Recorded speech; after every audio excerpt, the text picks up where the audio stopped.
హల్లెలూయా! దేవుని పరిశుద్ధ నామమునకు స్తోత్రం కలుగునుగాక. కీర్తనల గ్రంథము 1వ అధ్యాయము 1వ వచనంలో మనం చూసినట్టయితే, పాపుల మార్గమున నడవక అని చెప్పి వ్రాయబడిందండి. ఆమేన్. హల్లెలూయా!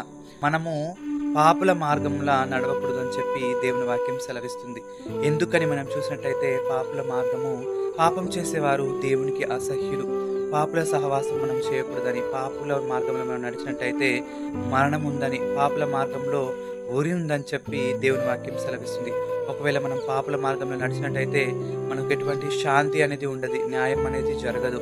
అదేవిధంగా మనము వెలుగు మనకు రాదు అని చెప్పి దేవుని వాక్యం సెలవిస్తుందండి.